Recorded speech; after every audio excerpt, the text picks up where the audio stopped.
Kayak kita kalau ke materi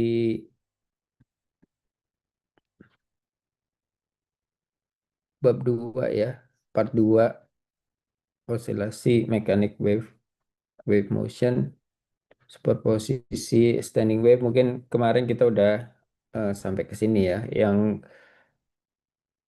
akan kita diskusikan malam ini mungkin kaitannya dengan cahaya, light dan optics ya. Eh, Mungkin minggu ini, malam ini, prinsipal ray optics, kemudian terbentuknya bayangan. Mungkin kalau kita menggunakan apa namanya, menggunakan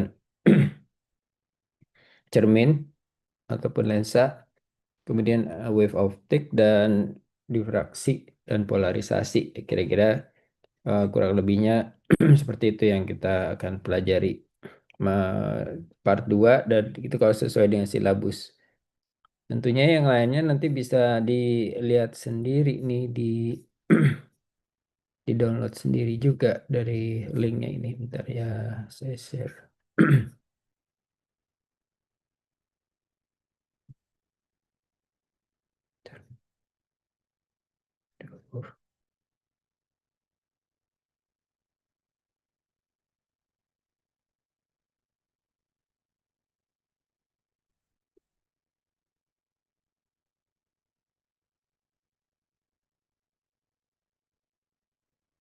Link, eh,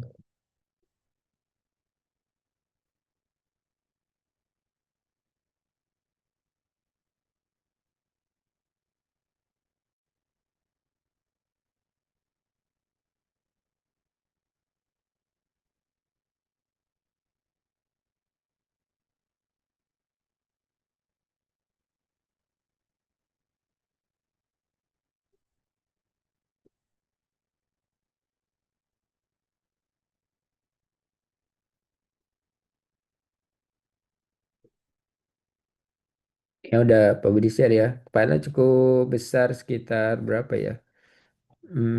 Coba lihat dulu.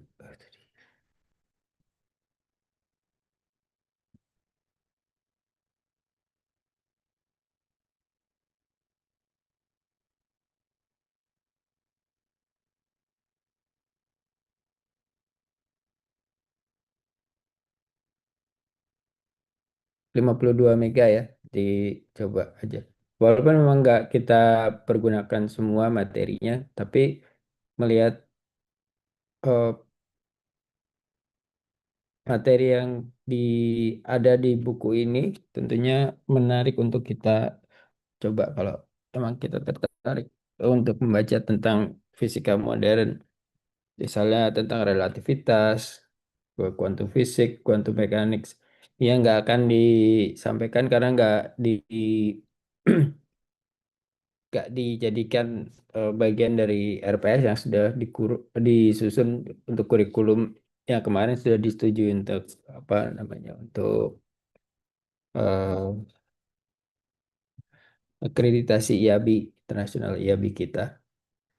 Jadi dari kita lihat ke halaman 1057 ya, 1057.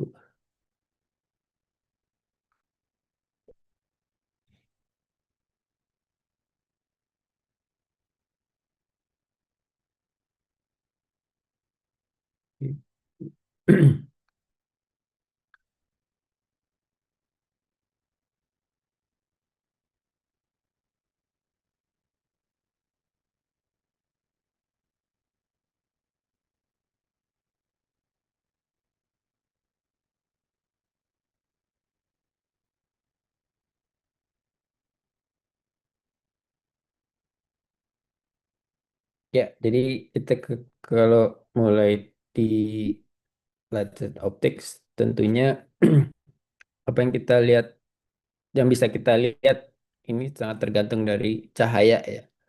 Kita bisa melihat dengan eh, visual, hmm, dengan sensori yang ada di tubuh kita, dalam hal itu, dalam hal ini adalah mata ya. Tapi sebenarnya seluruh cahaya apapun yang dalam bentuk gelombang yang bisa kita yang ada di sekeliling kita itu bisa kita lihat dengan indera peraba kita apa indera kita punya 5 indera ya. Semuanya bisa mungkin dipergunakan untuk melihat sebenarnya. Hanya kita nggak melatih yang lain-lainnya. Orang dengan disable biasanya diberikan kelebihan untuk bisa lebih kata-katanya lebih sensitif. Itu juga karena latihan. Nah, yang lebih penting bahwa engineer apa eh, di kita menggunakan teknologi untuk bisa memindai sehingga kita bisa memunculkan apapun yang kita ingin lihat dalam skala yang sudah semakin sangat jauh. Misalnya kita ingin melihat cahaya dari galaksi yang paling jauh di yang sekian miliar tahun cahaya, kita masih mampu menangkap cahaya itu dan memunculkannya di ruang digital kita gitu ya. Jadi memang kita beruntung juga hidup di zaman yang semuanya sudah sangat seperti yang kita alami sekarang gitu ya.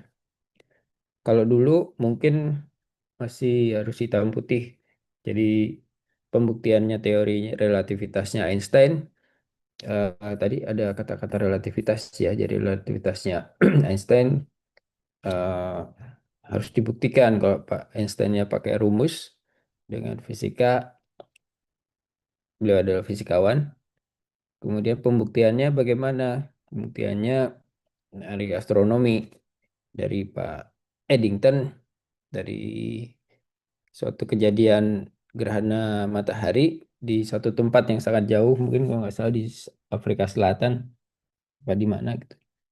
Kemudian dipotret cahayanya, oh ternyata dari cahaya pada saat terjadi gerhana matahari bisa dibuktikan bahwa terjadi pembelokan cahaya dari bintang-bintang yang harusnya tidak dibelokkan kalau berdasarkan teori fisika klasik menjadi dibelokkan oleh cahaya oleh gravitasi dari lewatnya matahari itu lewatnya cahaya cahaya dari bintang-bintang melewati eh,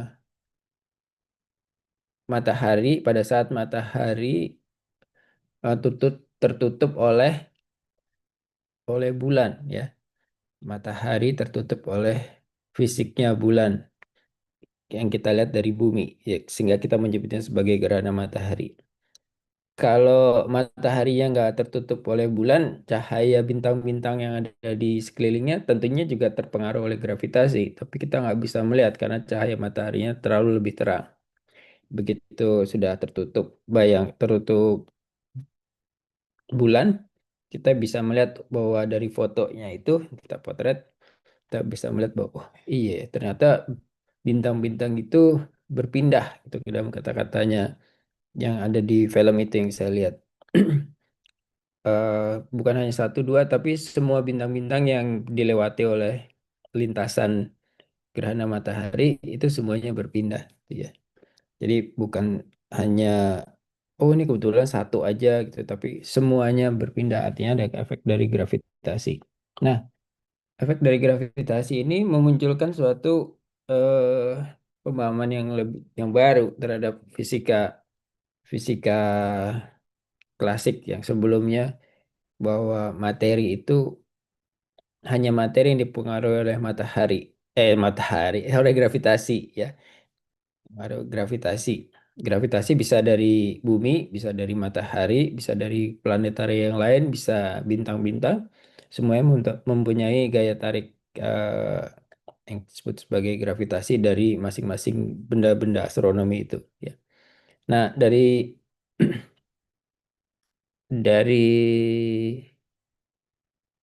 pemahaman tentang materi, pemahaman tentang materi itu kita tahu materi ada 3 fase ya. Fase gas, fase cair dan fase padat. Kita tahu itu. Nah, Bagaimana kalau dia mengalami fase memiliki fase yang lain? Fase yang lain mungkin secara umum tidak, tapi secara dikategorikan mungkin beberapa peneliti mencoba membuat satu fase lagi, yaitu fase plasma namanya. Fase plasma itu, tapi saya nggak tahu juga eh, definisinya plasma itu seperti apa. Apakah itu jadi terlalu panas sekali sehingga dia terbakar semuanya atau bagaimana? Itu nggak pasti juga. Tapi dari kategori yang umum saja, yang dipengaruhi oleh gravitasi, tentunya kita tahu gas, eh, cair dan padat. Pembuktiannya sederhana. Kita jatuhkan semua benda-benda itu apakah dalam bentuk gas ataupun cair, dia akan jatuh mendekati tanah gitu ya, mendekati sumber dari gaya tarik yang ada di eh, titik pusat bumi gitu ya. Sederhananya itu. Nah, bagaimana kalau cahaya ini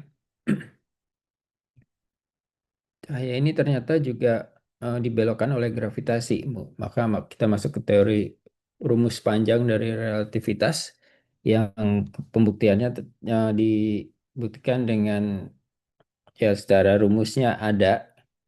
Mungkin secara sederhananya tulisannya EMC kuadrat, tapi secara perhitungan rumus panjangnya tentunya kita tahu mesti dilihat dulu rumusnya yang mana gitu ya. Tapi dari eh,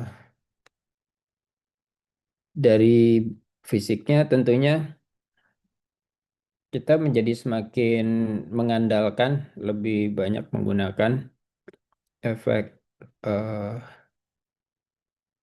efek yang kita sebut sekarang sebagai efek Doppler. Kalau secara klasiknya efek Doppler itu lebih sering kita pergunakan untuk kecepatan suara di udara. Walaupun kecepatan suara di udara, dari kecepatan suara di air dan kecepatan suara di benda padat itu masing-masing punya kecepatan yang sekarang lebih banyak juga dipergunakan untuk mendeteksi ketebalan lapisan, mendeteksi jebakan minyak di dalam lapisan bumi di bawah permukaan sampai sekian kilometer di bawah permukaan bumi dengan memperhatikan kecepatan rambat masing-masing fluid apa namanya benda padatnya ya yang terdiri dari berbagai mineral misalnya gitu. Kemudian juga vi, apa eh, pengukuran yang dilakukan dengan menggunakan misalnya rangkaian seismograf untuk menentukan ketebalan dari bumi di bawah permukaan bumi itu sampai ke inti bumi itu ada apa saja. Itu juga menggunakan efek Doppler. Semuanya menggunakan perbedaan perubahan kecepatan dengan rumus eh, Doppler yang sering yang sudah kita pelajari di SD SMP, di SMP SMA ya. Jadi mungkin pemanfaatan efek Doppler itu kemudian dilanjutkan dengan pemanfaatan efek Doppler untuk kecepatan cahaya. Ya.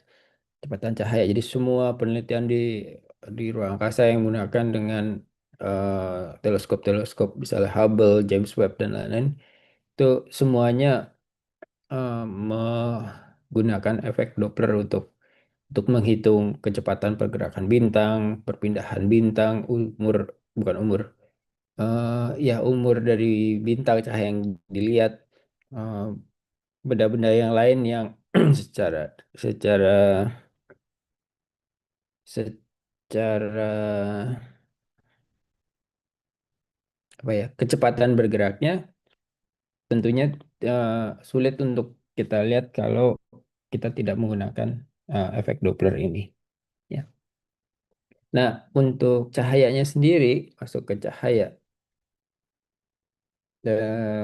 tentunya pemanfaatan cahaya dalam bentuk cahaya yang sehari-hari kita lihat adalah broad spektrum ya, spektrum dari cahaya, mulai dari yang paling tidak kelihatan infrared, dan mungkin sekarang kita lebih sering menggunakan untuk sebagai sensor infrared gitu ya, untuk laser dan lain-lain itu eh, cahayanya infrared, kemudian cahaya merah, terus sampai biru, hijau, kuning, kuning, hijau, biru, kemudian ungu, sampai ultraviolet ya. Itu cahaya yang bisa kita lihat. Nah, dari cahaya yang kita lihat itu mungkin yang yang lebih sering kita lihatnya adalah campurannya, sehingga yang kita lihat cahaya adalah putih. Kalau kita menggunakan prisma, prisma kita bisa memisahkan ya, memisahkan cahaya yang lewat yang kita lihat sebagai putih menjadi eh, pelangi dari warna-warna itu. Jadi kalau kita melihat pelangi harusnya nggak usah heran, karena si air hujan ataupun mendung itu, titik-titik air awan hujan itu memendarkan, sebagai prisma dia memisahkan warna-warna, sehingga secara bersama-sama kita melihatnya sebagai pelangi ya.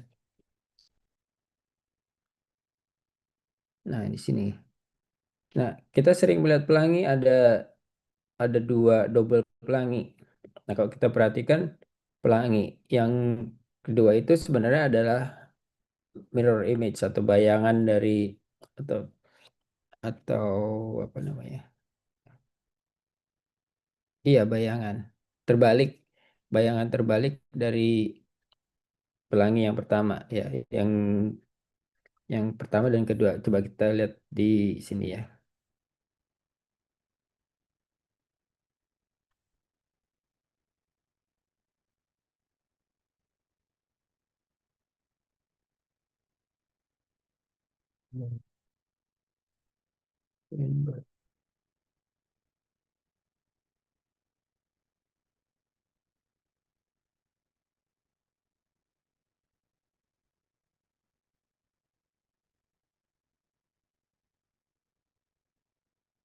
Contohnya ini ya. Kalau kita lihat pelangi di sini, ini bukan efek dari cahaya, tapi bukan, maksudnya bukan efek dari kaca ya. Tapi kita benar-benar melihat ini. Pertama kita mungkin melihat eh, pelangi yang ini,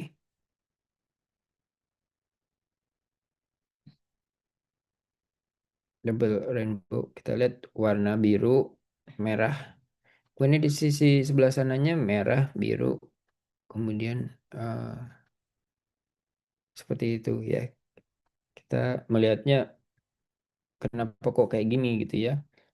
Ini mungkin teorinya, eh, nanti kita coba lihat lagi di yang lainnya, coba kita cek lagi. Ini juga sama ya, juga sama. Biru, merah, ini merah, biru. Yang ini juga biru, merah, merah, biru ya, kita lihat. Jadi bukan suatu hal yang kebetulan kalau tadinya kita mengira pelangi biru merah, terus yang di sananya juga biru merah gitu ya. Ternyata enggak ya. Nanti kita coba coba cari tahu jawabannya dari dari materi yang akan kita pelajari di sini. Nah, kalau cerita tentang gelombang cahaya, yang paling mungkin sebelumnya udah pernah juga ya. Artinya itu bukan suatu hal yang, bahwa cahaya matahari tentunya pada saat peradaban pertama pun sudah melihat cahaya matahari. Tapi yang melakukan pengukuran untuk ini kebetulan adalah Christian Huygens ya. Christian Huygens yang menjelaskan ada efek refleksi dan efek refraksi. Kalau efek refraksi, kemudian kita memperhatikan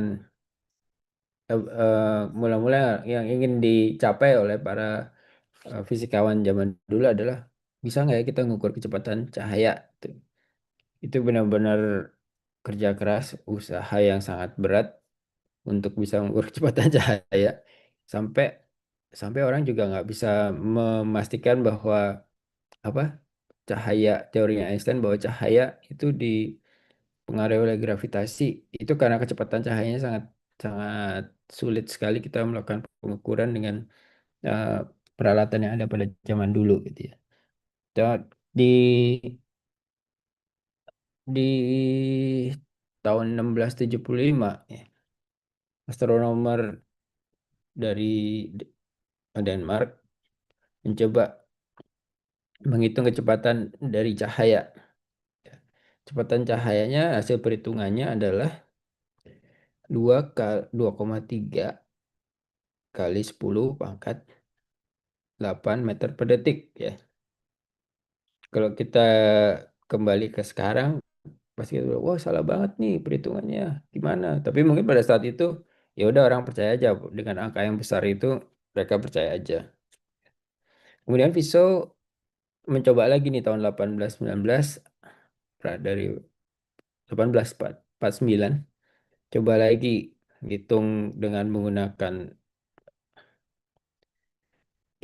menggunakan kaca dan cahaya yang melewati eh, roda gigi yang diputar dengan sudut roda giginya tiap 1 derajat.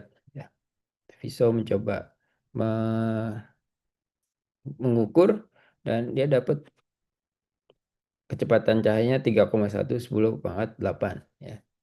Jadi Viso terlalu optimis nih. Tapi dia udah susah parah banget, susah payah banget jarak yang dia eh, eh,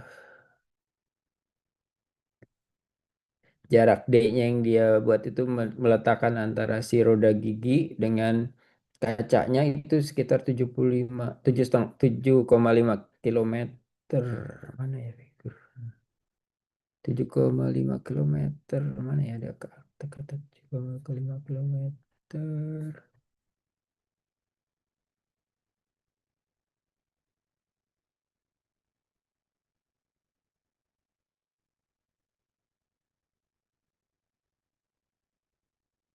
Ini ada angka di sini 7,5 tapi dia kata-katanya mana di sini ya? Hmm,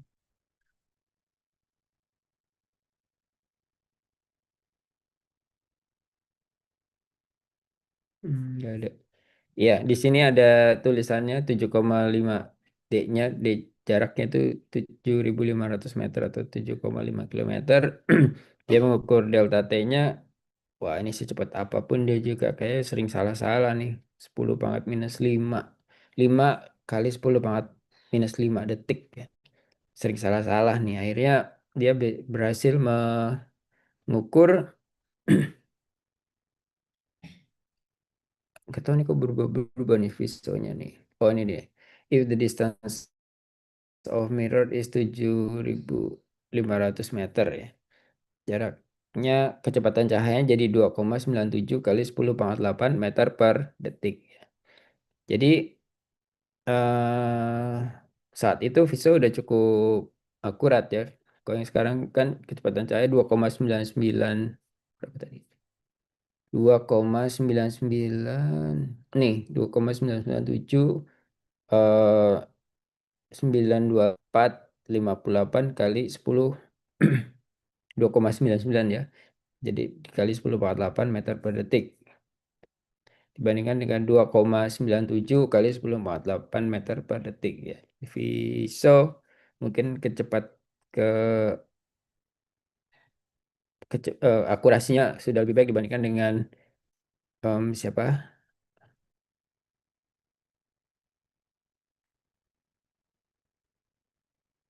Kok dia bisa 3,1 terus berubah-berubah ya.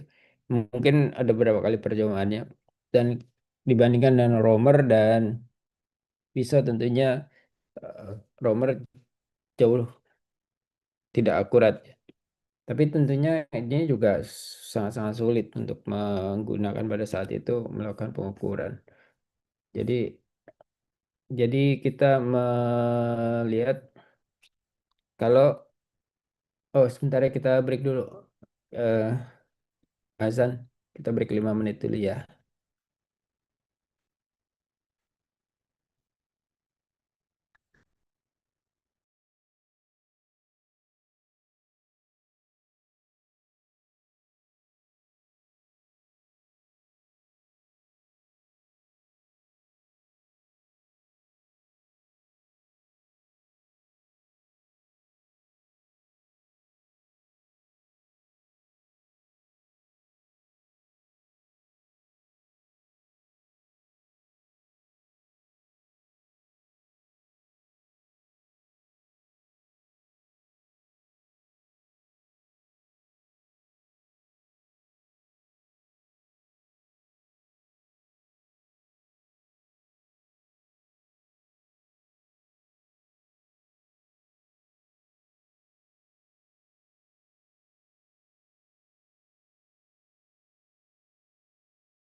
Baik, kita lanjutkan lagi ya. Eh, Jadi kalau kita melihat, kita bicara tentang gelombang ini ya, gelombang. Jadi kalau melihat gelombang cahaya datang ke suatu dinding, di antara dinding itu ada tempat terbuka yang cahayanya bisa lewat terus, melewati cahaya, melewati dinding itu. Eh, aduh.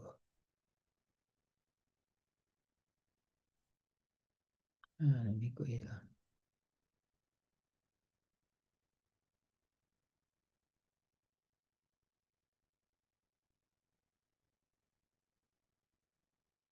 Hmm, hilang. Mari nanti kita masuk lagi ke situ ya.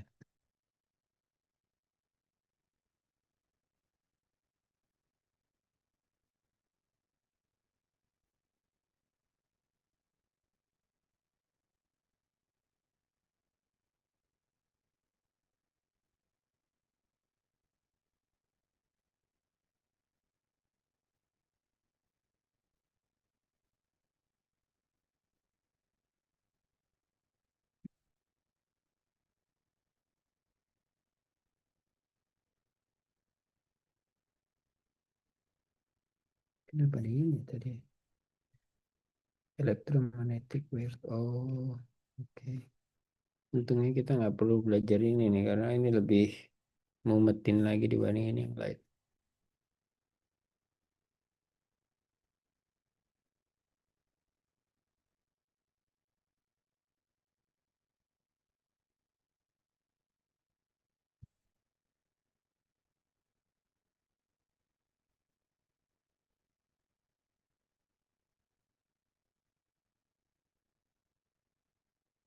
Ya, ya. Kita lanjut lagi di sini. Tadi saya gedein dulu.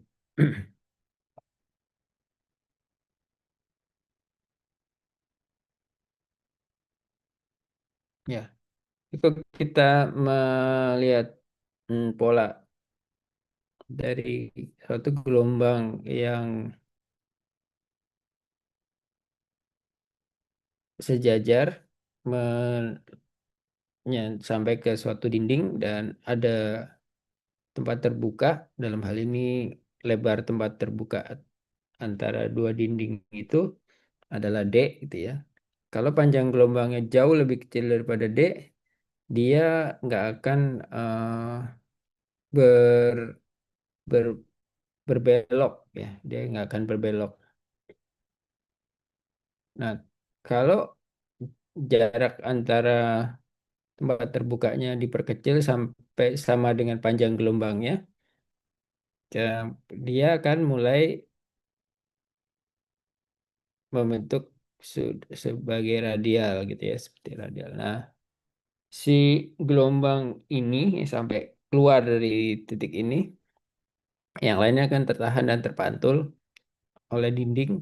Yang tidak tertahan itu akan keluar sebagai sumber dari gelombang gelombang yang melewati celah di antara dua dinding ini.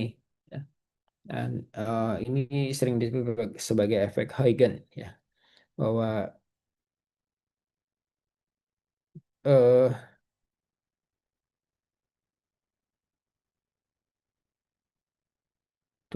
apa ya, nanti kita sampai sampai ke efek Huygens. Terus kemudian besar, semakin kecil jarak antara, semakin kecil celahnya, eh, akan menghasilkan,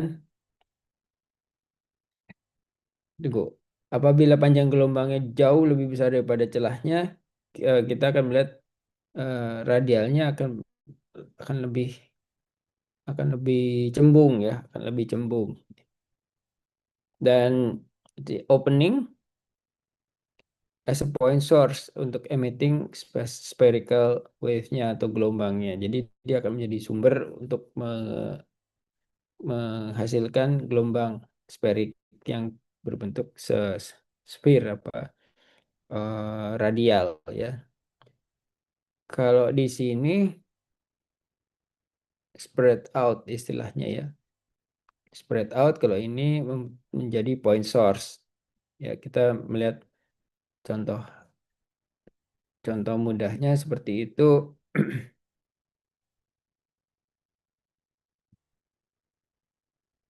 Dan bagaimana kalau kita ngelihat pantulan dari gelombang itu ya. Kita ngelihat pantulan dari gelombang. Aduh, di sini. Ya.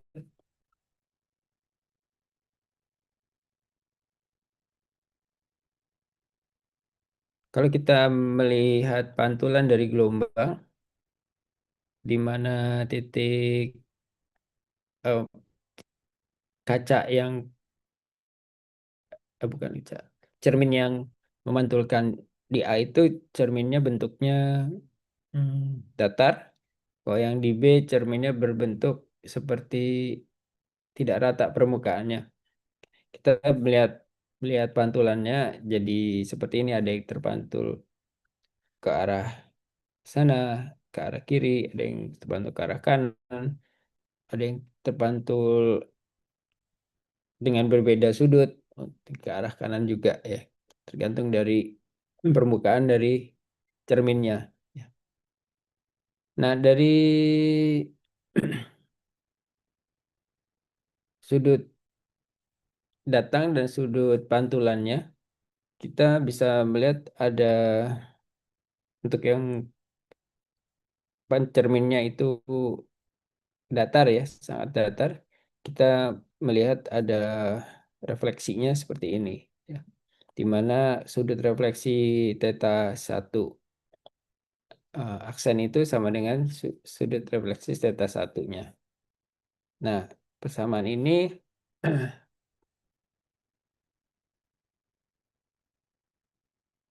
mana ya?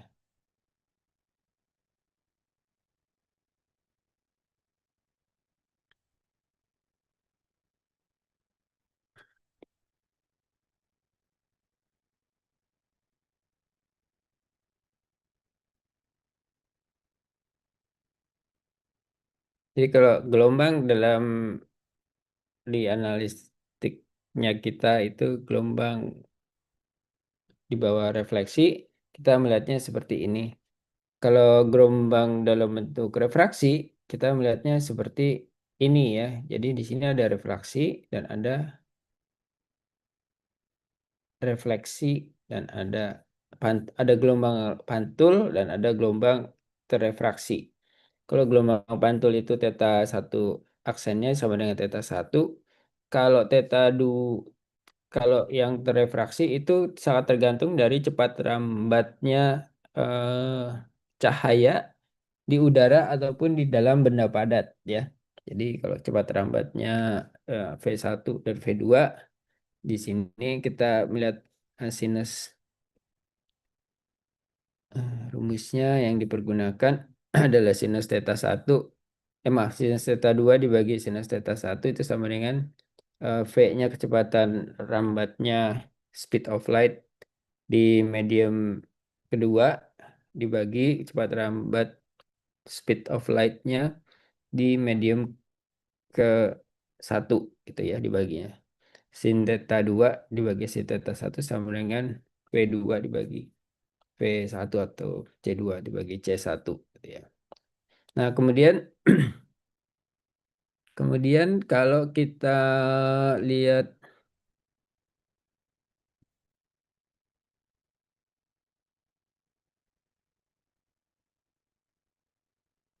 kita lihat dari kalau kita mencoba menghitung kecepatan cahaya 3 kali 10⁸ meter per detik ya, tapi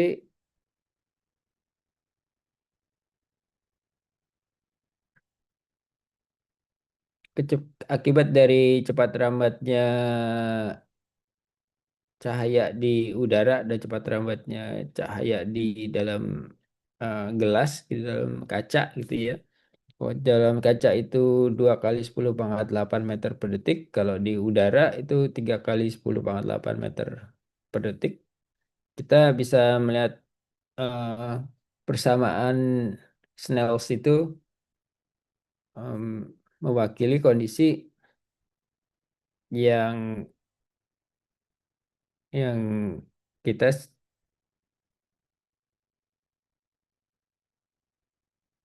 kita hitung di sini ya. Seperti contohnya, kalau kita ingin menghitung indeks dari refraksi, kita menghitung kecepatan cahaya di udara vakum dan kecepatan cahaya di medium ya.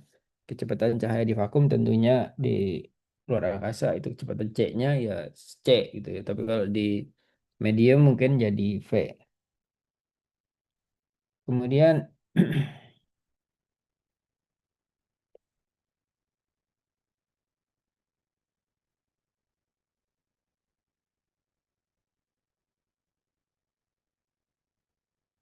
kemudian kalau kita melihat N-nya indeks dari indeks bias dari kaca misalnya gitu itu sama dengan panjang gelombang di vakum dibagi dengan di panjang gelombang cahaya di mediumnya gitu ya. Jadi kita melihatnya seperti itu.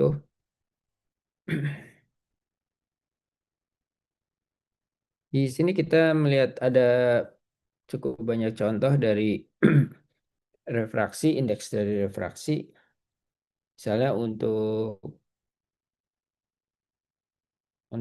benda-benda padat pada suhu 20 derajat Celcius, kita lihat sini ada kubik zirconia, ada intan atau diamond, kemudian ada fluoride, kemudian ada kuarsa, kemudian ada gallium phosphide, fos, fosfid, kemudian ada gelas flint, kemudian ada es, ada polisterin, ada garam, sodium chloride.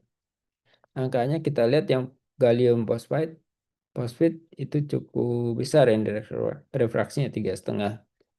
Kalau diamond atau intan itu 2,4. Kalau garam itu 1,544.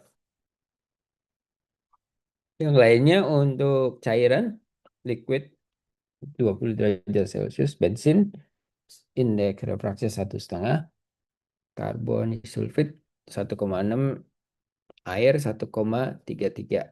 Ya. Kalau udara suhu eh, gas ya, gas maksudnya di suhu 0 derajat Celcius tekan 1 atmosfer, di udara itu 1,0, karbon dioksida 1,0 sekian ya. Nah, dari sini kok kita mana sih?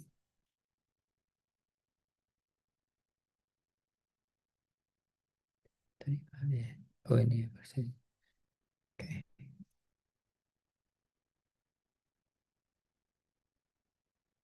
Oke, kalau kita lanjutkan lagi eh, sudut refraksi dari gelas ya, sudut refraksi dari gelas kalau kita hitung tadi kita tahu gelas sisa silika lagi. Iya, silika itu 1,52, kalau air itu 1. Jadi theta 2-nya itu sama dengan sinus sekian sehingga kita bisa memperoleh theta 2-nya itu 19,2 derajat ya.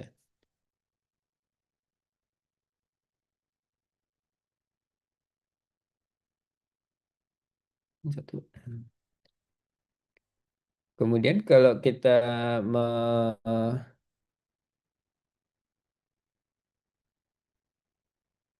mengetahui kecepatan cahaya di yang melewati gelas itu sekitar 2, sekian kali 10 pangkat 8 meter per detik. Eh, eh, maaf.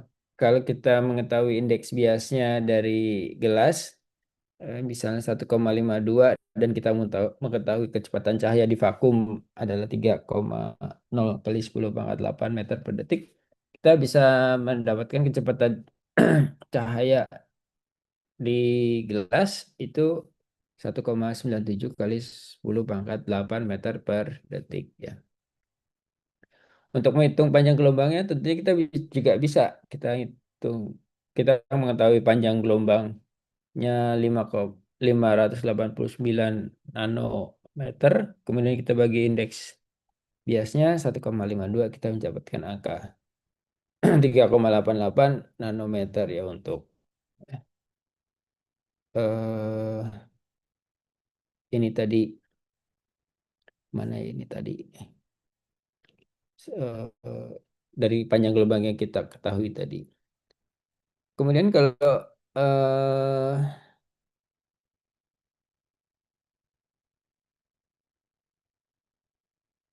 bagaimana kalau kita menggunakan prisma dan ingin menghitung indeks bias n dari cahaya yang melewati prisma itu, ya.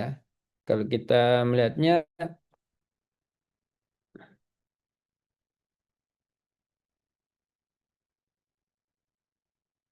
hmm, dua agak ngantuk nih. Ntar dulu.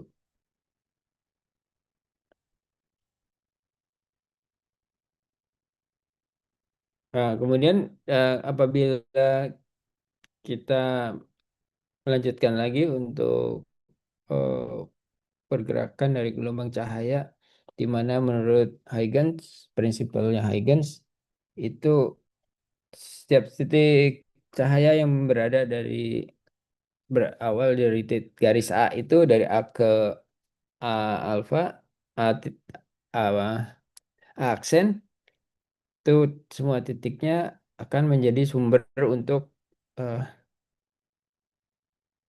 front atau wavefront ya, gelombang apa wavefront ya, pergunakannya istilah wavefront ya, gelombang paras muka atau gimana ya, paras muka interface, gelombang front dari titik yang berada di garis A sampai ke aksen itu, sampai di titik B sampai B aksen dia akan berbentuk radial seperti ini ya. Kalau garis A aksennya lurus. Tapi kalau garis A aksennya berbentuk radial, sudah berbentuk radial, kita akan melihat bentuk propagasinya begitu menyentuh dinding B aksennya. Ini menjadi eh, seperti yang diilustrasikan di gambar ini. Ya. Nah, selanjutnya tadi berapa sih? 102, 100 ya. Selanjutnya,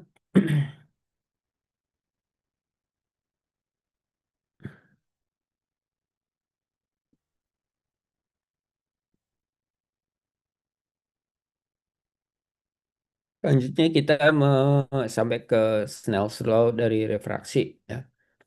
Kalau tadi em, mungkin rumusnya nggak dijelaskan untuk apa saja.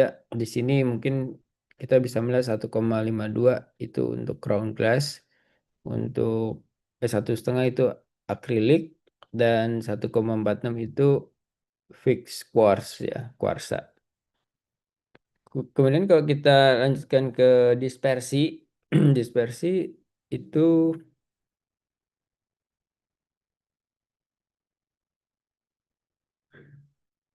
indeks bias dari indeks bias dari cahaya dengan perbedaan panjang gelombang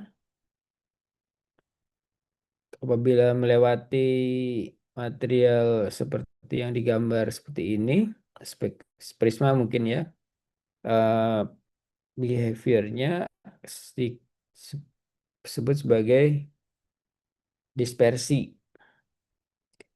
di mana dispersi itu fungsi dari panjang gelombang ya. Mungkin kita bisa melihat seperti ini.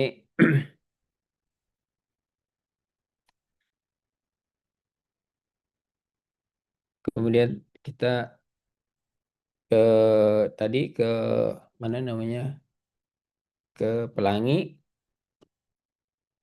Kalau kita melihat pelangi dan double pelangi, kita bisa melihat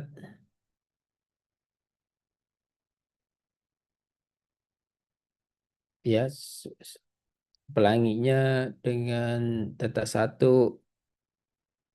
refraksinya theta 2 sampai akhirnya theta 2-nya bersudut 90 derajat. Kita bisa melihatnya seperti ini. Ya, bisa ke sana, ke sana. Apabila N-nya itu dibandingkan N1 dibandingkan dengan N2 itu 1, 2, 3, 4, 5 ya, seperti ini ya. N1 lebih besar dari N2 ya, kita melihatnya seperti itu. Indeks refraksinya itu dan C per V, kemudian dari konsep dan prinsipnya kita memahami hukum Snell's law ya, sin sudut C theta C itu sama dengan N2 di bagian satu. Kemudian kalau refraksi sin theta 2 dibagi sin theta satu sama dengan V2 dibagi V1. Jadi kalau sin theta C-nya kita tahu N2 dibagi N1. Kalau di sini sin refraksinya itu sin theta 2 dibagi sin theta satu sama dengan V2 dibagi V1. Ya. Atau Snell's law-nya N1 sin theta satu sama dengan N2 sin theta 2. Ya, kita dapatnya. Nah, untuk soal-soal objektifnya ini, kita ada jawabannya di belakang nih, solusi student manual. Bukan di belakang, di buku yang satu lagi, solusi student manualnya, kita lihat eh, nanti ya, kita lihat ada di buku yang tadi, buku solusinya, bisa di-download juga sebentar ya.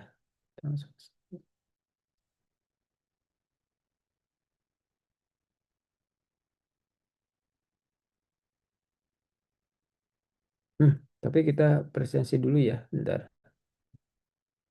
Mudah-mudahan udah nggak heboh lagi errornya. Aduh, masih.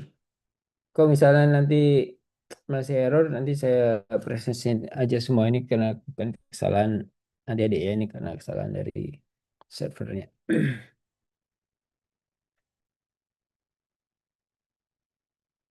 Oke. Ya, jadi untuk cahaya kita me- mencatat ada prinsip Huygens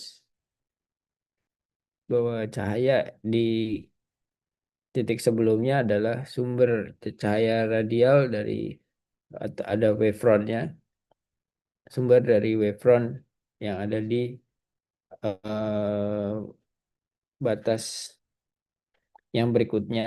Kemudian tadi kalau kita lihat cahaya yang melewati opening, melewati rongga antara tempat terbuka antara dua dinding, semakin kecil jarak dinding dibandingkan dengan panjang gelombangnya, dia akan menjadi semakin lebih radial ya. Beg- Oh iya, di sini ada contohnya, nanti kita coba lihat sendiri di sini. Apabila kita menaruh koin di sisi dekatkan ke dinding di gelas, kemudian sebelum diisi air dan sudah diisi air, kita bisa melihat koinnya setelah diisi air ya. Sebentar, Pak Budi, break dulu 5 menit.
Ya, jadi kalau kita melihat ini ya di gambar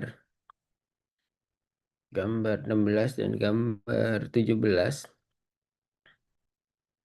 kenapa yang satu bisa kelihatan, yang satu nggak kelihatan? Mungkin nanti kita lihat jawabannya. Oh, ini toh penyebabnya gitu ya.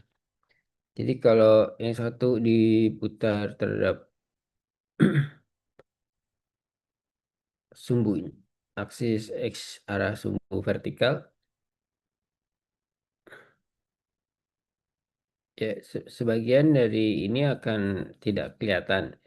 Saya belum pernah mencoba ini, tapi kalau dari penjelasannya itu seperti itu. Ya. Kemudian untuk apabila dua indeks, eh, ada dua lapis media yang berbeda, misalnya kita melihat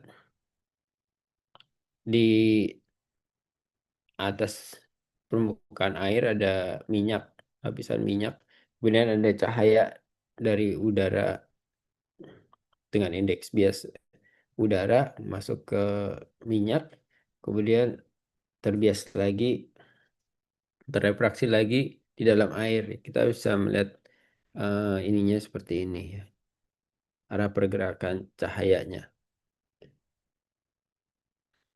Jadi kalau kita sebentar ya.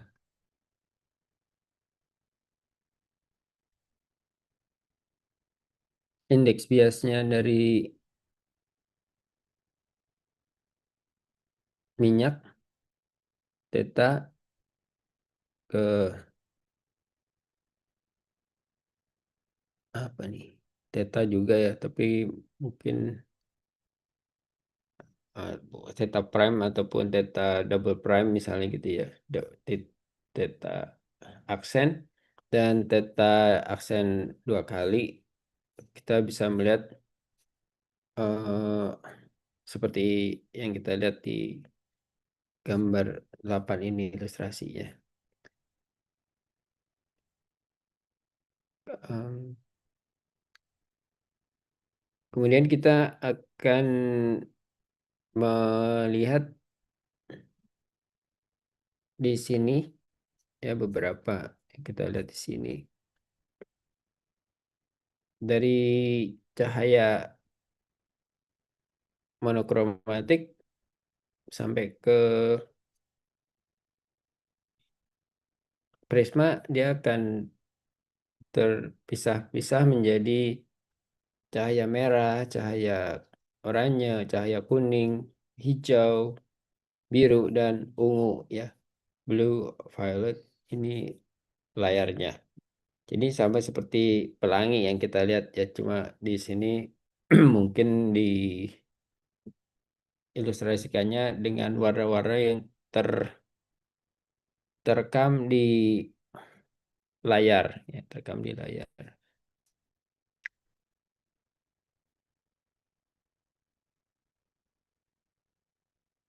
Contoh soalnya ini,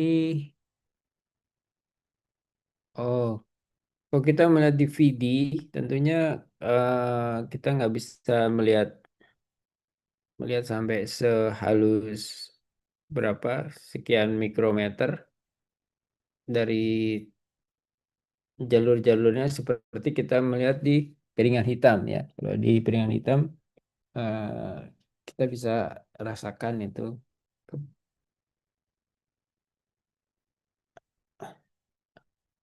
apa jalur-jalur dan eh, tebal tipisnya atau ketinggiannya ya, perbedaan ketinggiannya. Kalau digambar mungkin em, figur P35 ya, di sini bisa dilihat yang per alus titik ini lebarnya berapa, puncaknya A, kemudian kiri kanannya B, kemudian ini indeks dari cahaya yang masuk, kemudian ini bagian dari tebal plastiknya dengan indeks biasnya 1,55 ya, jadi seperti ini. Kemudian untuk yang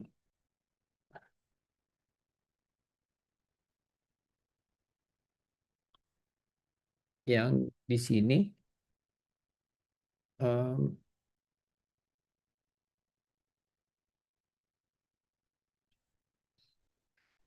mencoba menghitung intensitas dari pantulan cahaya ya dengan indeks bias yang berbeda. Nanti kita coba lihat jawaban soalnya. Kemudian untuk prisma juga kita lihat dengan sudut yang berbeda kita bisa melihat pantulan cahayanya dari atau pembiasan cahayanya yang masuk dari gambar ini. Misalnya kita lihat incoming ray, kemudian terpantul, kemudian keluar dan terrefraksi lagi. Ya. Ini juga sama, mungkin kira-kira sama seperti itu. Kemudian kita akan sampai di yang berikutnya itu formasi dari cahaya, ya formasi dari cahaya. Tapi sebelumnya kita cek dulu apa presensinya udah bisa apa belum. Ya, oke.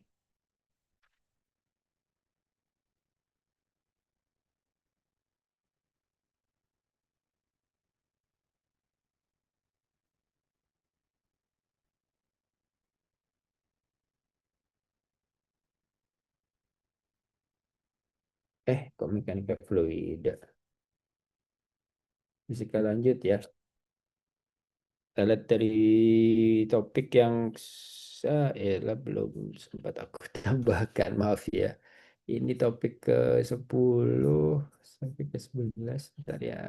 Kita akan dulu dari yang 8 10 ya. Pas.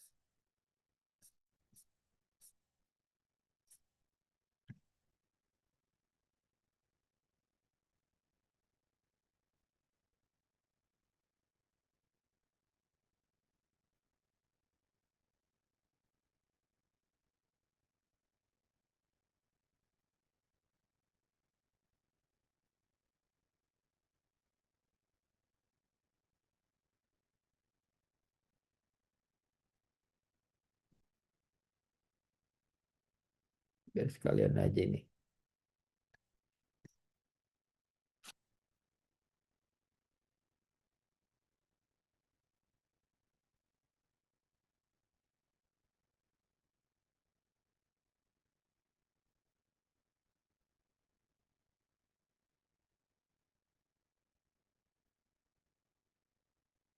Topik 8 udah ya. Topik wave-nya udah. Topik 9.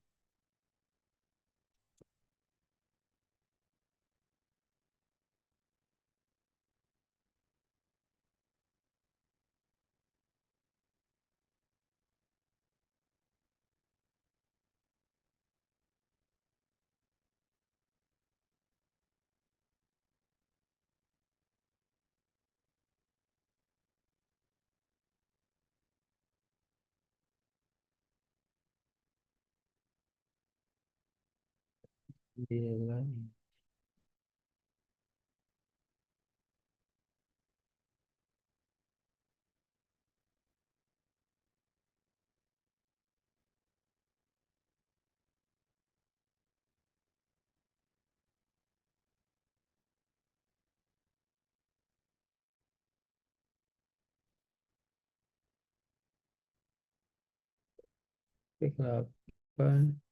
Energi power of wave. Terus kemudian frekuensi alamiah dan getaran alamiah dari benda.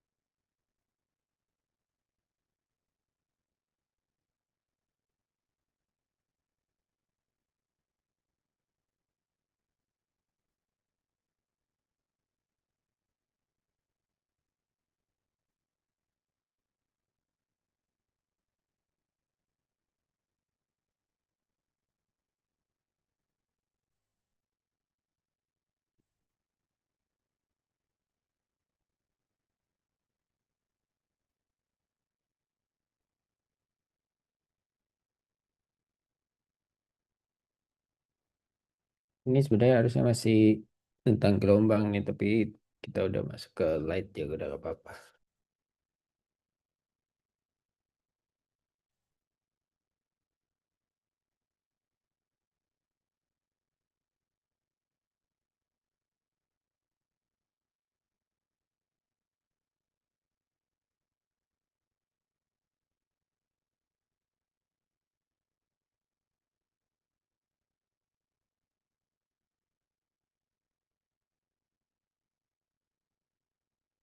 Tadi error jadi ya, rasanya nggak,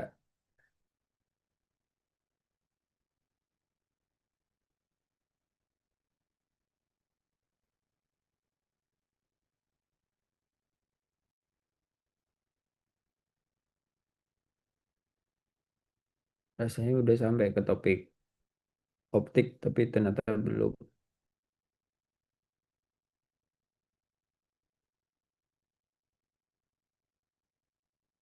Kita tadi sampai propagasi dari ini ya, propagasi dari gelombang, kemudian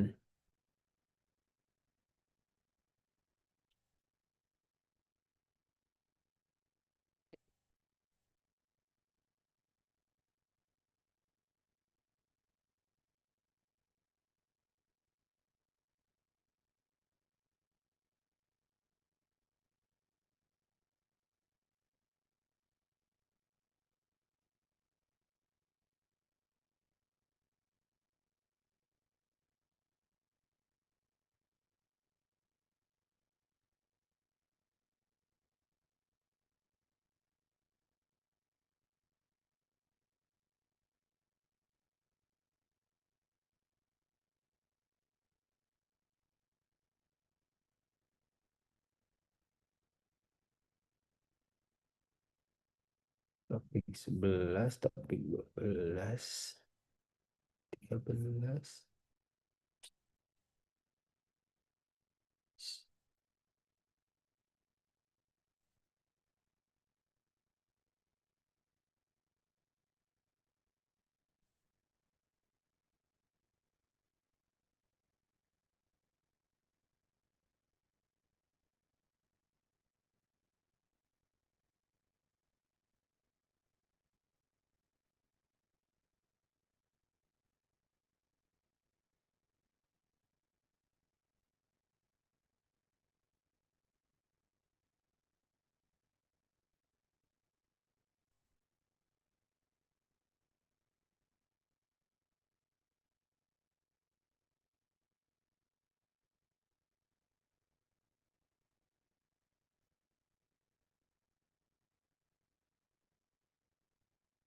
Hmm.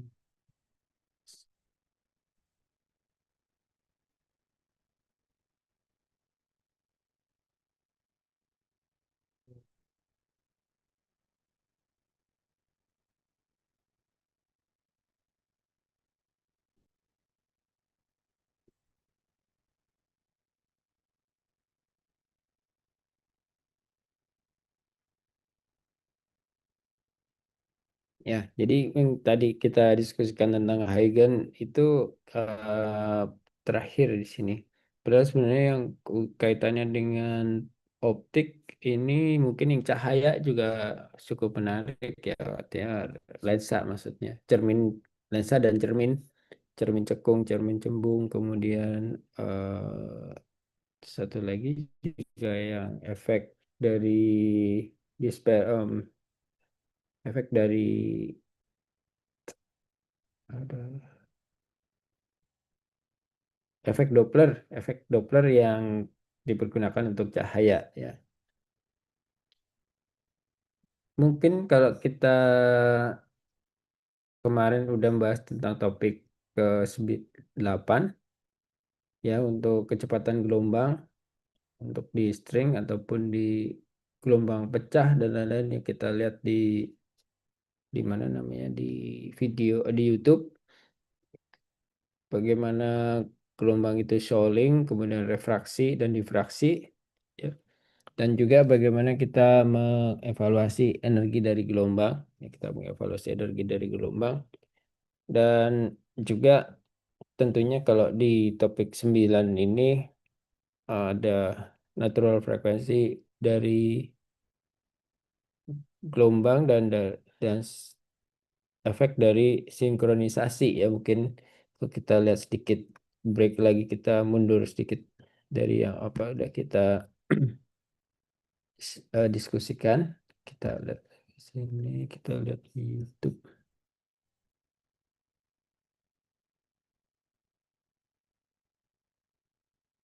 Man over 60 who haven't exercised. Suaranya. Oh ya.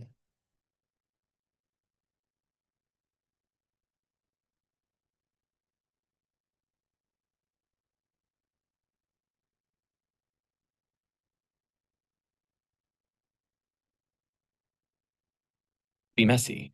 And yet, we can observe occasions of spontaneous order, the synchronization of metronomes, the perfectly timed orbits of moons, the simultaneous flashes of fireflies, and even the regular beating of your heart.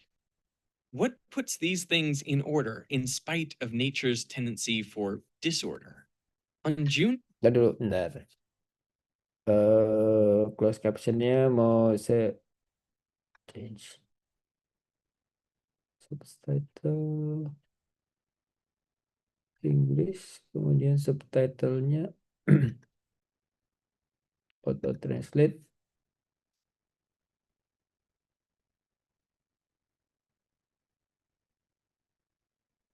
Ya, kita ini resolusinya sudah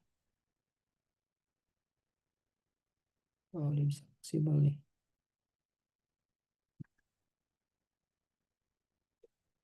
Kita lihat supaya resolusinya maksimal. Tapi mungkin di masing-masing nanti mungkin agak June jadi 10th, lebih lambat ya, nggak 2000, apa-apa. the Millennium Bridge, a new footbridge across the River Thames in London, was opened to much excitement. But as crowds filled the bridge, it began to wobble back and forth. Police started restricting access to the bridge, but that only resulted in long lines to get on. The wobble was unaffected. 2 days later, the bridge, which had cost 18 million pounds, was fully closed and it wouldn't reopen for another 2 years. So what went wrong? Well, it's long been known that armies should break step when crossing bridges. This dates back to an accident in 1831, when 74 men from the 60th Rifle Corps were marching across the Broughton Suspension Bridge in northern England. It collapsed under their synchronized footsteps. 60 men fell into the river, 20 of whom suffered injuries like broken bones or concussions. Luckily, no one was killed. But after this, the British Army ordered all troops to break step when crossing bridges. Now, look at the people walking across the Millennium Bridge. Most of them are walking in step with each other. But they are not part of an army, they're random members of the public. So, why are they walking together? And why couldn't a modern bridge designed for heavy pedestrian traffic handle this? Well, to understand it, we have to go back 350 years. In 1656, famous Dutch physicist Christian Huygens created the first working pendulum clock. The goal was to help sailors figure out where they were on the globe. Latitude can be judged by measuring the position of the sun or stars, but for longitude, you also need to know the time at some fixed location, say your home port. But clocks at the time were routinely out by around 15 minutes a day, so they were effectively useless. Huygens' pendulum clocks, by contrast, were accurate to around 10 to 15 seconds per day. Huygens' plan was to attach his clocks to a heavy hanging mass on the ship, so they wouldn't get tossed around by the rolling seas. His plan called for 2 clocks in case one stopped or was damaged. But testing out this arrangement while at home sick in February 1665, he made a remarkable discovery. 2 of his clocks hung from a wood beam across some chairs. Watching the pendulums sway back and forth for hours, he noticed after half an hour or so, they would spontaneously synchronize. As one clock swung one way, the second would swing the other way. As one would tick, the other would talk. So he tried disturbing the clocks, He set them ticking out of sync, but again, within 30 minutes or so, they were back to the same lockstep. Huygens thought this strange sympathy of clocks must have been caused by air currents between the pendulums, so he placed a large board in between them. But the clocks continued to sync up. It wasn't the air currents. When he separated the clocks, the synchrony would disappear, their times drifting apart. But when he brought them back together, the synchrony returned. Huygens realized the two clocks were synchronizing because they were hung from the same wood beam. It transferred mechanical vibrations from one clock to the other, making the two oscillators coupled. Huygens was the first to observe this kind of spontaneous synchronization in inanimate objects. And although he qualitatively described what was happening, it was only a few decades ago that scientists started fleshing out a rigorous theory of synchronization. AI can build an entire app in a minute, while the only AI most people over 40 know is ChatGPT. You may have seen this demo where you put several metronomes on a light wobbly platform and start them out of sync. Stay on. It's trickier than people make it look. When you do get it to work, though, it's kind of magical.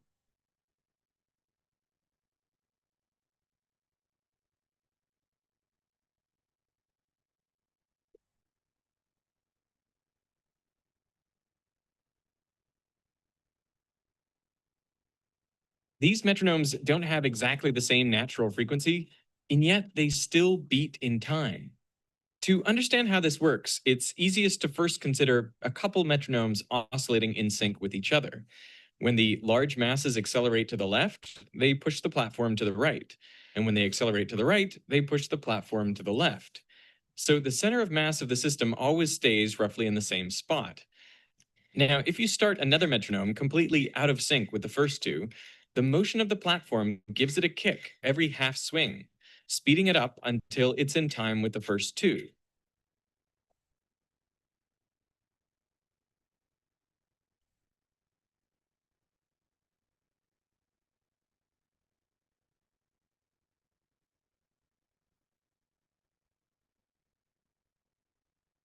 This works regardless of the number of metronomes you have. The platform just goes whichever way the majority of metronomes are pushing it.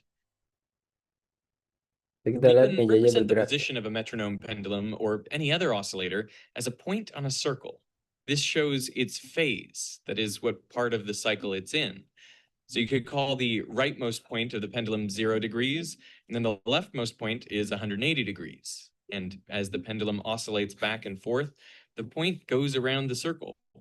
The higher the frequency of the oscillator, the faster that point goes around. So this represents two metronomes with different frequencies. And this represents two metronomes with the same frequency, but completely out of phase. When the metronomes are synchronized in phase, their dots go around the circle together. We can use this depiction to illustrate a mathematical model for the synchronizing behavior we've been looking at. It's called the Kuramoto model. It says the rate each dot goes around the circle equals its natural frequency plus some amount related to how far it is from all the other dots. Now, the size of this term is determined by the coupling strength. I like to think of it actually visually by thinking about people that are running around a track. Like suppose you're running with your friend and maybe your friend is faster than you. Your friend says, you know, come on, move it, hurry it up, because you're dawdling, you're slow, you're falling behind. So if you have enough fortitude and you try hard enough, and if the friend is sympathetic enough to slow down, then the coupling between you is strong enough to overcome that inherent difference in your natural running speeds. But if you're not very good friends, or if you can't quite suck it up to move yourself faster, then the coupling will not be strong enough to overcome that difference, and one person will start lapping the other. The fireflies of Southeast Asia are apparently good enough friends because they synchronize their flashes. Even though each one has its own particular frequency at which it likes to flash, they couple to each other strongly enough so that hundreds, even thousands, can flash together in the same split second. There's a great simulation of this by Nikki Case. You start with individual fireflies just doing their thing, and then you can turn on the interaction between them. Now, in the Kuromoto model, this would mean every firefly has an effect on every other one. But in this simulation, a firefly is only affected by its neighbors. If it sees a flash close by, it nudges its internal clock forward a little bit, so it'll flash sooner than it would have otherwise. Now, what's remarkable about this is even though the interactions are small and close range, over time you can see waves traveling through all the fireflies, and eventually they're all flashing at once. Like you might think, if you increase the coupling, you just sort of gradually get a system more and more synchronized. That's not what happens. It's sort of like the way water doesn't gradually freeze as you lower the temperature. It's water as you're lowering the temperature. And then at a critical temperature, the molecules suddenly start to change their state and become solid instead of liquid. And this is a sort of time rather than space version of the same thing. They sort of lock their phases in time once you pass a critical level of coupling. And at that point, the sort of crystallization in time is the phenomenon that we call synchronization. This is an audience in Budapest applauding after a performance. But what happens next is completely spontaneous. They're not being instructed by anyone. See if you can spot the phase transition.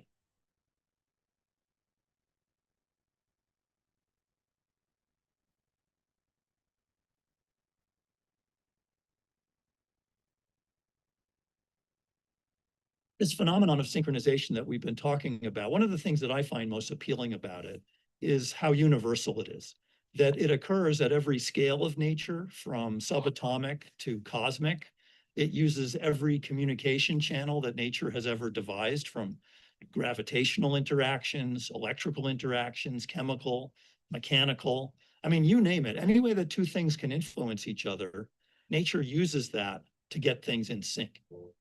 Oke, gimana cara gue ngerubah outfit gue yang ini? Bisa jadi kayak gini, gue bisa nambahin paint, gue bisa bikin anime atau manga, segala macam lah. Edan ya, poster desain kayak gitu, tapi pakai referensi dari orang. Cuma dengan AI, dan satu kali klik aja. Let's go. Nah, jadi foto yang tadi gue bikinnya pakai Dreamina. Dreamina ini adalah platform AI all in one. Maaf, lewat. Take our own moon, the of the moon until it is locked to the planet. Ganymede goes around Jupiter, Europa goes around twice, and Io 4 times. In the 1950s, some Russian chemists went looking Because there's principles of thermodynamics which say that closed systems just increase their entropy over time, that they're just going to come to equilibrium. But there's no principle in chemistry or thermodynamics that says you have to go monotonically to equilibrium. You are allowed to oscillate and damp out to equilibrium in an oscillatory way. This is exactly what Boris Belousov and later Anatol Zhabotinsky discovered. So this reaction is known as the Belousov-Zhabotinsky or BZ reaction. I've sped it up because it can continue for half an hour or more, oscillating between these colors. Now it spends more time on the burnt orange color, so I've sped up those sections more. It's very spectacular, and it's kind of shocking to see a chemical reaction doing these periodic changes in color, like chemicals acting like a clock. Cepat-cepat ya kalau BZ kimia ya. reaction. That inspired my mentor, a guy named Art Winfrey, who used the same phenomenon is seen in the heart. You can see spiral Wow. waves of electrical excitation in a heart that look exactly like the spiral waves in chemical oscillations and chemical waves in the BZ reaction. And this was the sort of thing that inspired my mentor, a guy named Art Winfrey, who used chemical reaction waves to give himself insight into cardiac arrhythmias. You know, you may have heard the most deadly kind of arrhythmia, the kind that will kill you really in a matter of minutes, ventricular arrhythmias, ventricular fibrillation in particular. Winfrey's work, seeing these rotating spirals on hearts, as well as in chemistry, led him to a theory about what's really causing ventricular fibrillation. And how could we design, for example, better defibrillators that are gentler, that could be a good outcome of this theory. You know, the lack of synchronization in a fibrillating heart is what causes no blood to be pumped, and then sudden death ensues. Yeah. So too little synchronization is obviously a problem, Ini but kemana-mana much ya. synchronization can Ke also bidang cause trouble. kesehatan dan yang Remember lain-lain. the wobbly Millennium Bridge? Mulai was all dari apparently kontrol done frekuensi, something called crowd synchrony. jembatan, Was it the people walking in step that caused it to sinkronisasinya, oscillate? dan Actually, kind of ikut the opposite. resonansinya. The Millennium Bridge was designed to look a ribbon of light, so its construction is unique. Unlike a typical suspension bridge, its supporting cables run alongside it, stretched taut like guitar strings. In the civil engineering literature, all designers know that you do not build a footbridge with a resonant frequency equal to the frequency of human walking. So we take about 2 strides per second, one with your left foot, one with your right foot. So everybody who takes civil engineering knows if people are going to walk on the bridge, it better not have a resonant frequency in the vertical direction of 2 hertz. Okay, everybody knows that, including the people who built the Millennium Bridge. But what they didn't know, and what was new that day, is that half the frequency is also important. A frequency of 1 cycle a second, which is the frequency with which you put down, say, your left foot. Half the time you're doing your left foot. So why does that matter? Because when you're walking across a bridge and you put your left foot down, you put a tiny force sideways on the bridge. And normally that wouldn't matter because people are all walking at their own pace. They're not synchronized. So their sideways forces, which are only about 1/10 as big as their downward forces that they impart on the bridge, that would be negligible and it wouldn't do anything to the bridge. But if the bridge happens to have a sideways frequency of 1 cycle a second, which the Millennium Bridge, it happened, did, then people can actually start to get the bridge moving a little bit. Hi, my name is Matt, and today I'm here to tell you all about Replit in just 60 seconds. Replit is the fastest way to After the bridge was closed, engineers got their colleagues to walk across it in increasing numbers while they measured its acceleration. With 50 people on the bridge, there was very little motion. At 100, the vibrations had barely increased. At 156, there was still no wobble. But with just 10 more people, 166, the acceleration grew dramatically. The bridge swayed just like it had on opening day. The system had undergone a phase transition.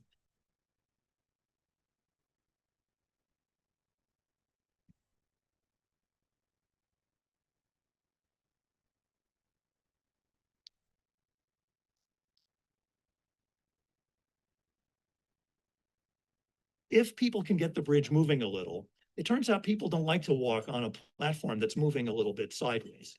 If you've ever been in a train that's kind of going fast, or if you stand up in a rowboat and it starts moving sideways, people spread their legs apart to try to stabilize themselves. And they will actually start to walk in step with the sideways motion of the bridge. You can see footage from the BBC of people doing that. It's spectacular and crazy. So it wasn't people walking in sync that got the bridge to wobble. It was the wobbling bridge that got people to walk in sync. Ya, And so as the people got in step with the motion of the bridge by adopting this weird kind of penguin gait, they ended up inadvertently pumping more energy into the bridge and making its motion worse. And so this was this positive feedback loop between the motion of the crowd, causing the bridge to move more, which caused more people to get in step with the bridge, which made more people, drive the bridge. Once the problem was identified, they could solve it by decreasing the coupling strength. They installed energy dissipating damper.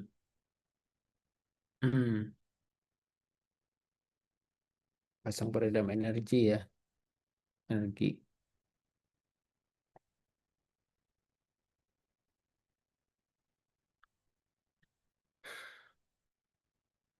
All along the bridge.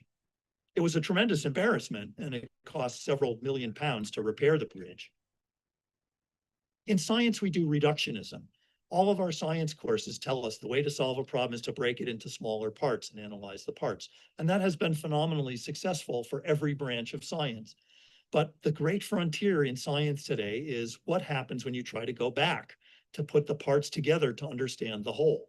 That's the field of complex systems. That's why we don't understand the immune system very well. We don't understand consciousness very well or the economy. It seems like the whole is more than the sum of the parts. That's the cliche that has entranced me for my whole research career. I want to understand, how can you figure out the properties of the whole given the properties of the parts? Oke. Jadi What happens when the prostate enlarges and the urine channel? udah ya.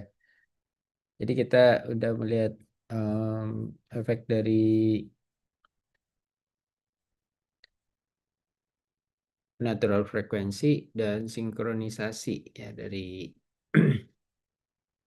dari gelombang. Nah, di sini topik 10 tentunya udah kita diskusikan kemarin ya untuk refraksi, difraksi untuk gelombang air, juga untuk suara dan juga untuk elektromagnetik yang baru aja kita lihat. Elektromagnetik termasuk gelombang cahaya ya. Yang perlu kita pelajari juga nih sebenarnya gelombang gempa ya, gelombang gempa.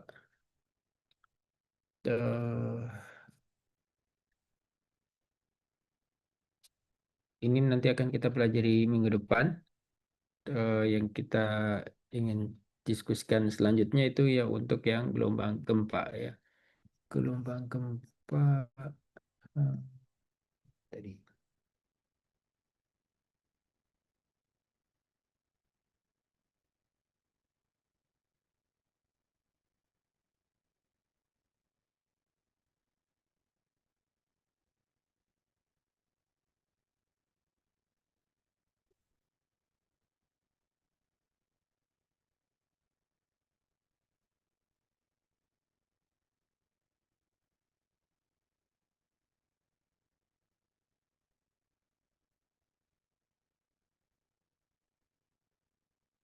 Ini kita perlu paham juga bagaimana terjadinya gempa ya. Selama ini kita merasakan tapi nggak tahu sebenarnya apa sih di bawah tanahnya kejadiannya ya. Yang cukup penting di sini tentunya kita tahu ada foreshock atau sebelum terjadi gempa besar kita sudah merasa juga sudah bagian yang paling depan dari gempa itu yang bergerak lebih cepat itu ini sampai ke kita itu disebut sebagai foreshock sebelum gempa besarnya kena ke kita gitu ya. Sumber dari gempanya disebut sebagai hypocenter ya. Titik yang pas di tengahnya itu epicenter. Yang di atasnya itu epicenter di atas tanahnya, tapi yang di sumber gempanya itu hypocenter. Ya, kebalik. Kalau kita lihat dari lapisan bumi, kita lihat lapisan kerak bumi atau crust. Kemudian di bawahnya ada mantel. Mantel itu sebenarnya fluida cair juga, ada fluida cairnya. Ya, mantel. Dan di bawahnya mantel ada liquid atau core-nya dan ada solid core-nya. Jadi kita yang kita lihat di permukaan di peta ini adalah bukan pelat, lempeng ya, lempeng atau plate dari India, Indonesia, Australia, Filipina ada khusus sendiri, plat Samudra Pasifik, plat Samudra Indonesia, India, plat Samudra Indian Plate nih, Samudra India ya, ini yang di bawah sini. Kemudian ada plat Arabia, Afrika, di tadi Pasifik. Ini sebelahnya Pasifik, plat Pasifik ada plat Nazca, kemudian ada Cocos, Kemudian yang di atasnya South America, atasnya ada North America, termasuk Kanada ya, yang paling relatif besar.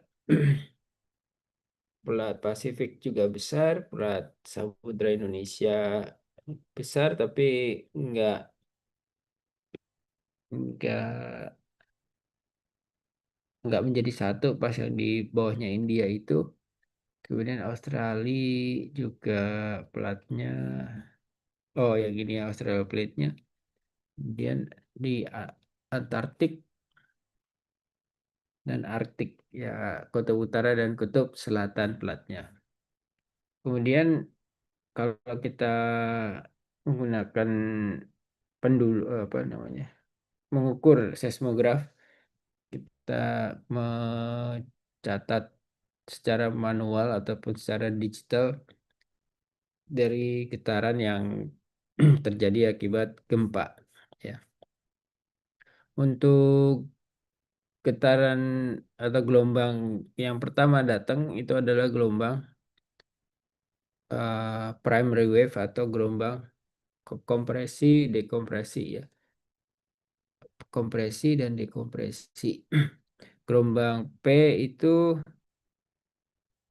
longitudinal wave-nya itu ada keterangannya nggak ya?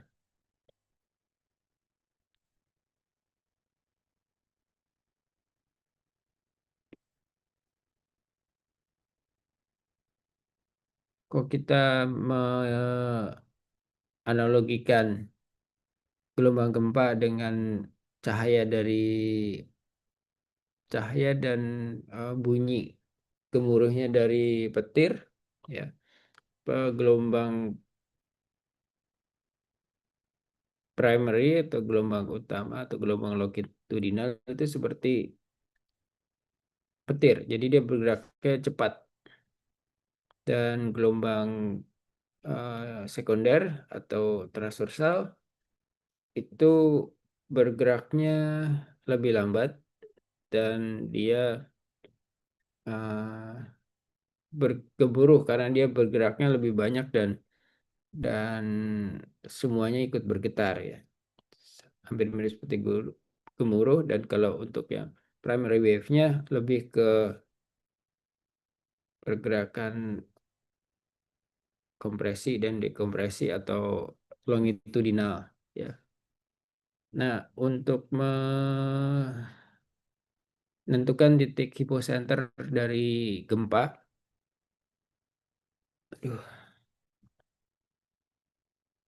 hipocenter dari gempa kita melihat melihat beberapa titik stasiun gempa yang mencatat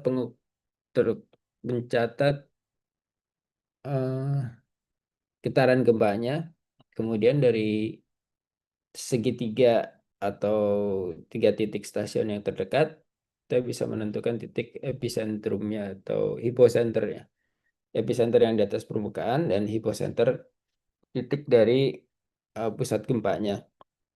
Kadang-kadang disebut sebagai gempa dangkal, kadang-kadang disebut sebagai gempa dalam. Kalau gempa dangkal itu antara 0 sampai 10 ya, 0 sampai 10 sampai 20.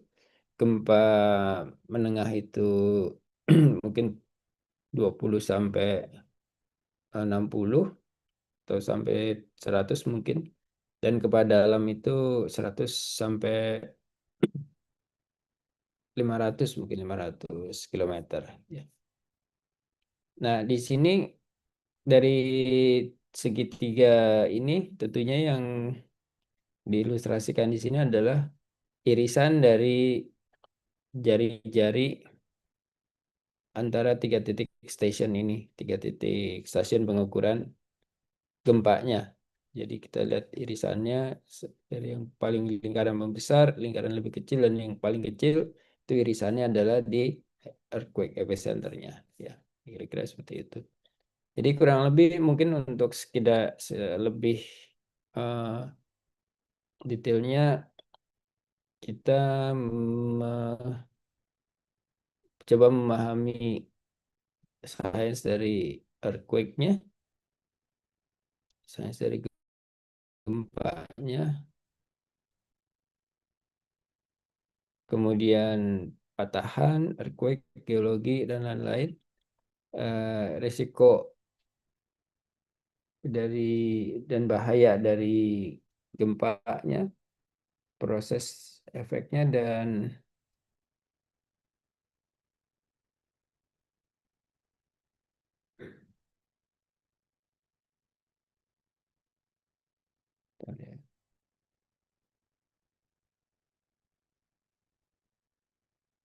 kita lihat dulu ini apa nih penjelasannya.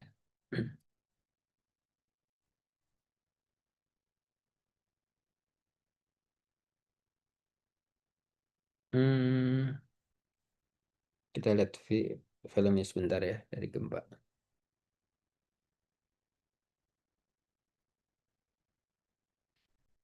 Ya, mana?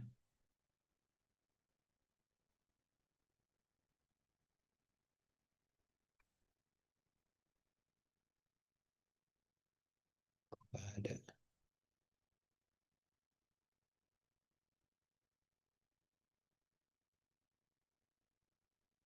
Kok nggak ada?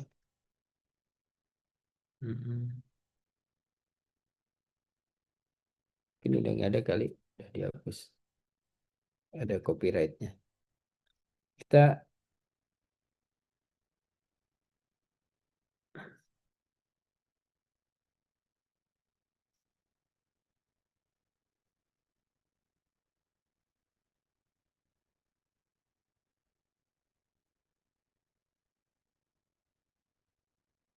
kita lihat dulu untuk induced earthquake atau gempa yang menyebabkan ada yang diakibatkan oleh fenomena subduksi dan fenomena vulkanik misalnya gitu ya.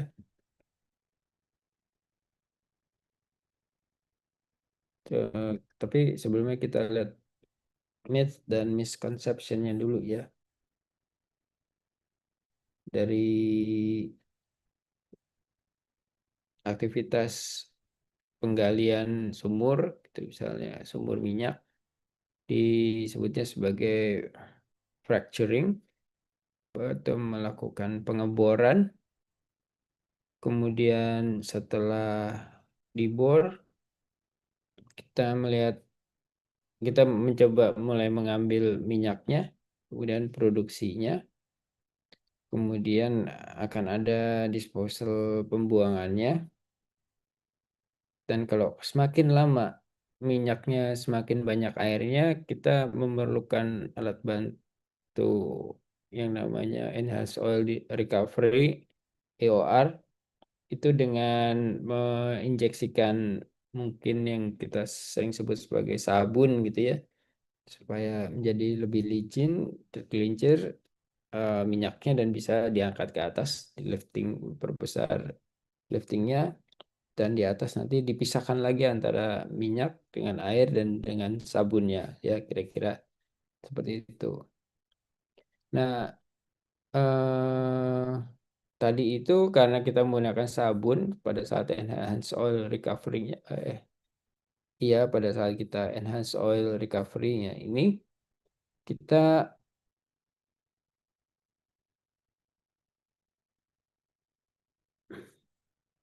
perlu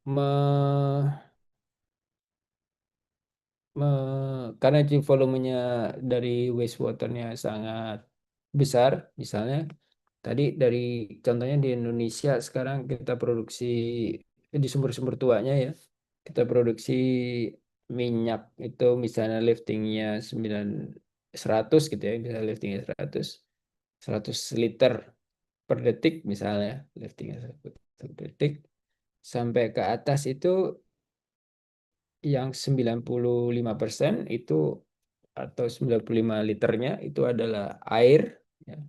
Yang 5 liternya baru minyak. Ya. Sudah capek-capek pakai sabun, pakai ini, yang keambil sekali angkut per detiknya itu hanya 5 liter minyak dibandingkan dengan 95 liter air yang air air asin ya, air terproduksi namanya, atau air yang mempunyai kadar garam sangat tinggi, mungkin kadar garamnya 5 kali lebih besar daripada air laut. Kadar garam itu eh, yang akan lebih akan menyebabkan kalau kita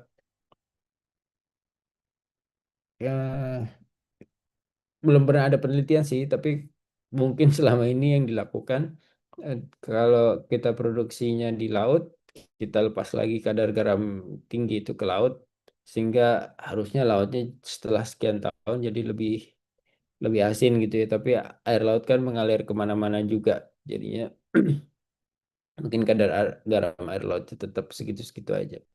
Tapi kalau misalnya kita uapkan, kita panaskan, kita kristalkan garam itu, garam dari air terproduksi itu belum tentu bisa kita manfaatkan sebagai garam konsumsi. Ya harus kita pastikan dulu bahwa material yang terangkat dari dalam perut bumi itu, dari dasar bumi itu, eh, ada apa saja. Ya. Kalau ada material yang sifatnya kita masuk ke kategori limbah P3, tentunya harus harus dihindari ya pemanfaatannya. Tapi selain itu sebenarnya ke kadar garam mineral ak- kadar mineral yang tinggi yang kalau kita rasakan itu rasanya seperti asin pahit gitu ya.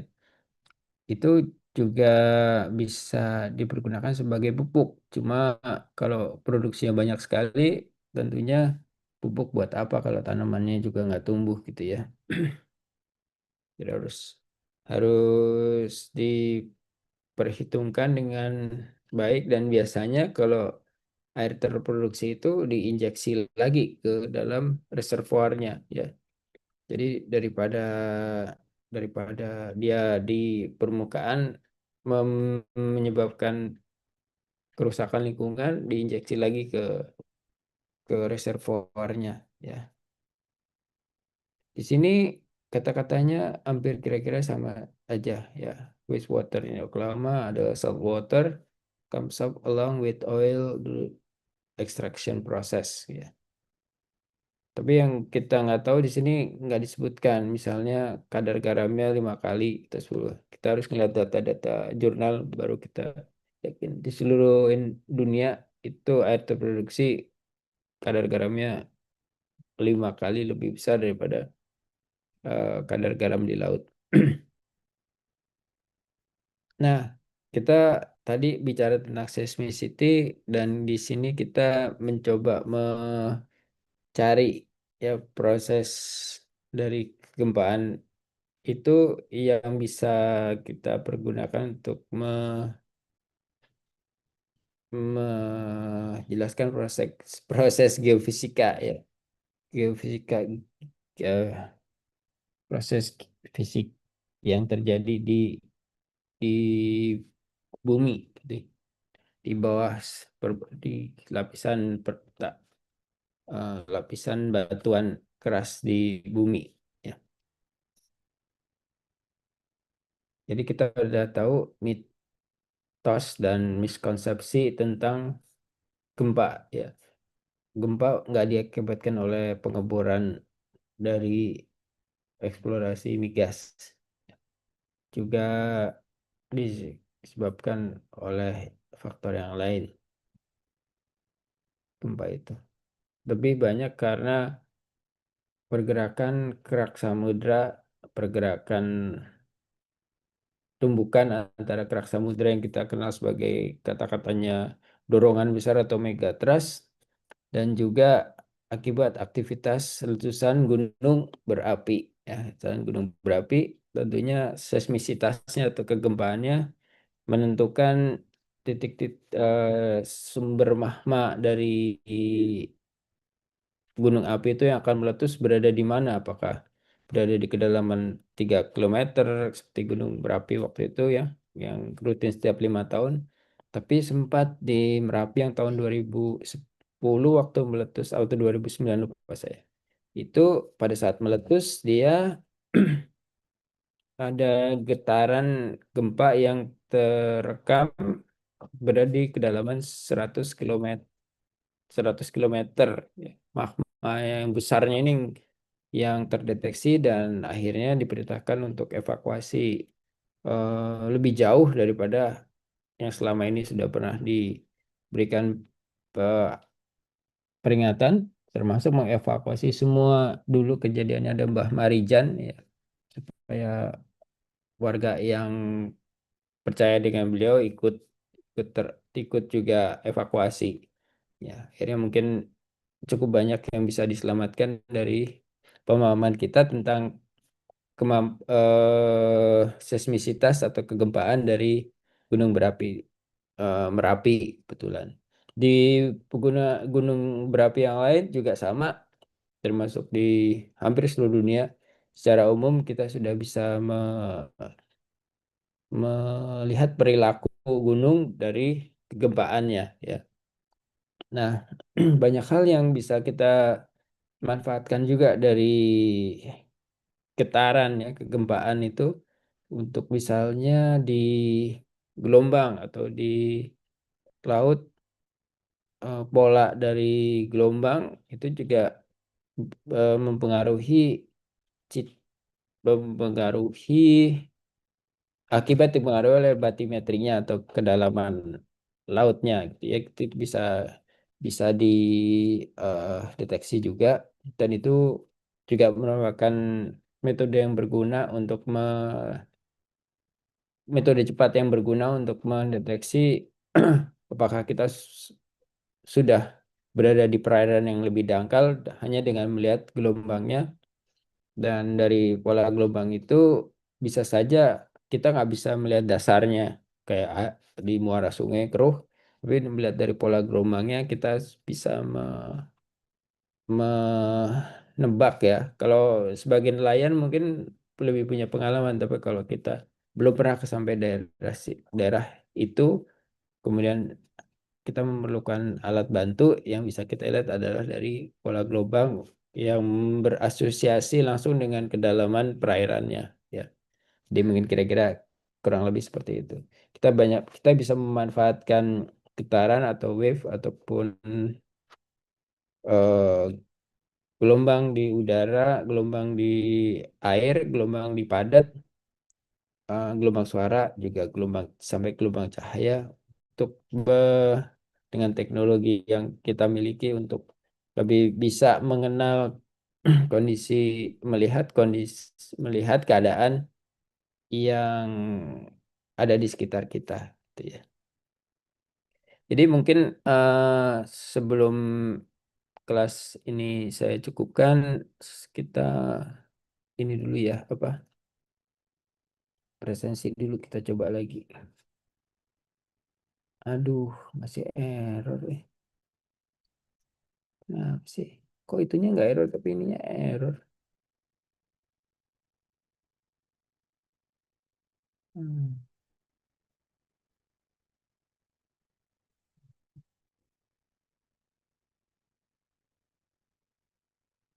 ya, mungkin gemes.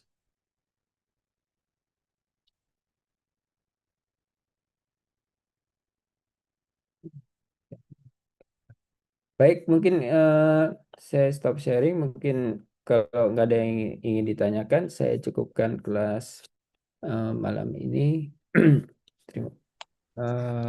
Nanti Maaf, Pak. Sebentar. nggak apa-apa, nanti Pak Budi presentasikan aja. Habis soalnya nggak bisa presensi ini susah juga. Tadi baru aja dicoba dilihat, kita coba lihat lagi ya. Ntar dulu. Kita coba share. Kalau pas bisa, tadi harusnya presensi dulu tadi. Tuh pas bisa. Ntar dulu.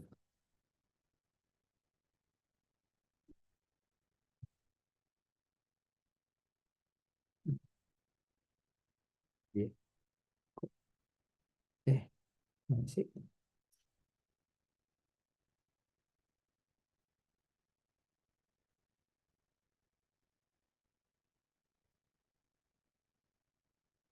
Nih, nggak bisa nih.